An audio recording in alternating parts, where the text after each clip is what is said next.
Tadika.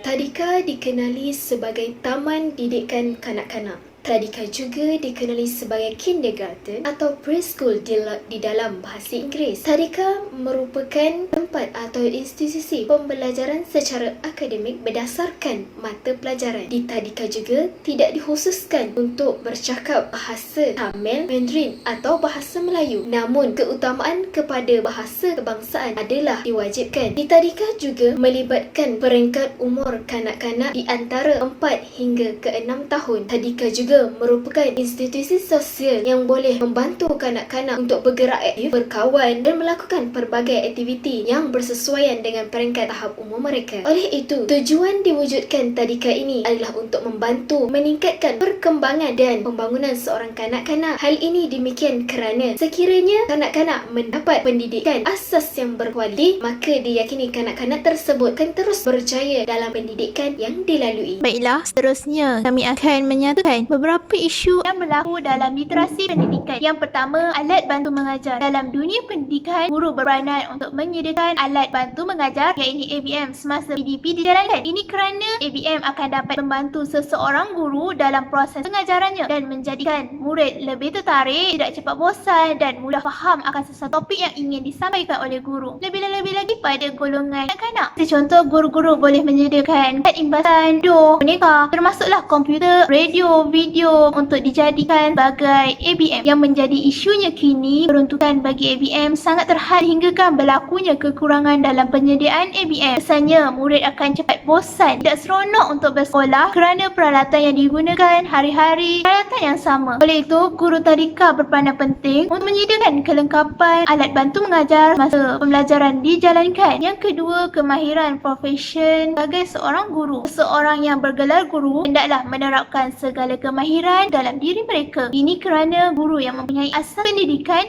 kemungkinan akan dapat menyampaikan sesuatu pengajaran dengan lebih berkesan. Namun, apa yang menjadi isunya kini, terdapat ramai guru tadika tidak mempunyai pengalaman asas juga kemahiran yang mencukupi.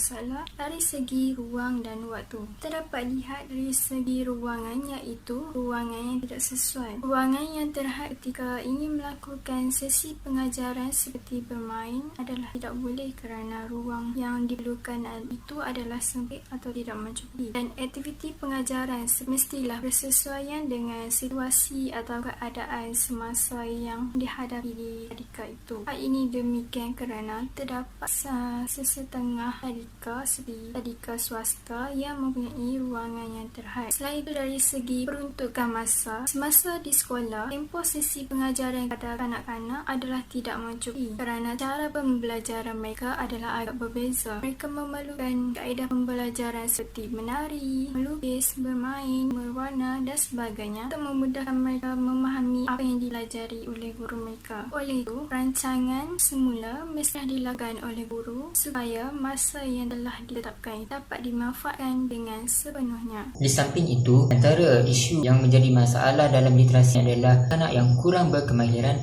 dalam membaca dan menulis. Tujuan utama sukatan pelajaran prasekolah ataupun tadika adalah bertujuan untuk mencelik hurufkan murid-murid. Celik huruf adalah keupayaan membaca dan menulis, mana menjadi asas penting dalam penguasaan bahasa yang baik. Murid-murid yang tidak sempat untuk mengikuti pembelajaran prasekolah akan menghadapi kesukaran apabila tiba dalam sekolahan pada tahun 1. Bagi mengatasi masalah ini, pihak KPM telah mewujudkan satu program khas yang dikhususkan kepada kanak-kanak tadika untuk mengatasi masalah ini. Seterusnya, guru-guru juga perlulah berfikir dan kreatif seperti menerapkan unsur-unsur nyanyian untuk menarik minat murid-murid tadika untuk membaca. Oleh itu, sekiranya perkara ini dapat dilaksanakan, masalah kurang celik huruf ini dapat diselesaikan. Selain itu, kesukaran dalam menguasai konsep nombor juga menjadi salah satu isu di mana murid-murid tidak dapat mengaitkan konsep nombor yang dipelajari dengan keadaan sekeliling. Hal ini menyebabkan mereka kurang memahami kegunaan konsep nombor tersebut. Bagi mengatasi masalah ini, guru-guru hendaklah bijak dengan menggunakan berbagai cara, ataupun salah satunya ialah dengan mengaitkan konsep nombor yang dipelajari dengan keadaan sekeliling.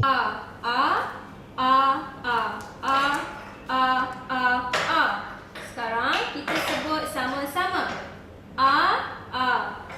Kawalan murid. Murid-murid ini mereka terdiri daripada pelbagai latar belakang keluarga yang berbeza. Maka ragam dan kerenah mereka juga akan bertambah yang akan dihadapi oleh guru akan menghadapi kesukaran ingin menjalankan sesi pengajaran dan pembelajaran kerana murid-murid ini terlalu ramai. Satu cara untuk mengelakkan daripada perkara ini terjadi dengan perbanyakkan kelas dan juga menambah guru-guru untuk membantu guru-guru yang sedia ada. Berdasarkan ibu bapa. Seperti kebiasaannya, ibu bapa yang menghantar anak-anak mereka ke tadika ini dengan harapan anak-anak mereka ni akan cepat bijak, cepat pandai, cepat belajar. Tapi perkara ini salah kerana ibu bapa ini mestilah terlebih dahulu mendidik anak-anak mereka dalam pengajaran dan juga pembelajaran di rumah, bukan sepenuhnya guru di sekolah. Ibu bapa ini terlalu menggalakkan guru-guru ini untuk menjalankan sesi pengajaran dan pembelajaran sahaja di sekolah. Kan murid-murid ini terlalu cepat bosan kerana mereka tidak mempunyai waktu untuk bermain dan sebagainya. Guru perlulah memberitahu impak yang negatif sekiranya anak-anak mereka ini dibiarkan subjek-subjek sahaja di sekolah. Akan cepat bosan. Kesimpulannya, literasi pendidikan iaitu komuniti di tadika ketika norma baharu yang tercetus daripada Perintah Kawalan Pergerakan yang diumumkan oleh Perdana Menteri disebabkan oleh penularan coronavirus telah menyebabkan kekangan dari segi pembelajaran bagi kanak-kanak di tadika. Kekangan yang telah tercetus adalah semestinya dari segi pembelajaran dan pengajaran iaitu sesi PDP yang perlu dilaksanakan di rumah bersama dengan ibu bapa masing-masing. Hal ini dapat menjadi masalah atau bebanan kepada kanak-kanak yang tidak memiliki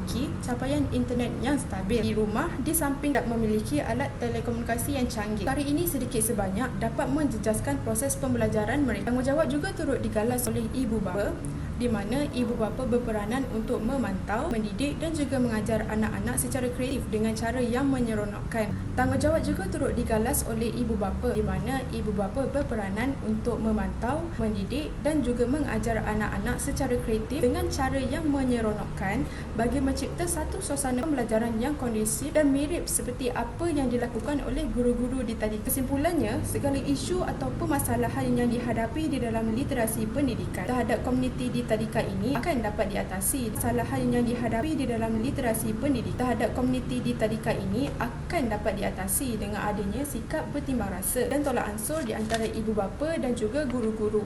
Oleh itu, dengan adanya sikap ini, maka akan lahirlah anak-anak yang berjaya dan juga cemerlang.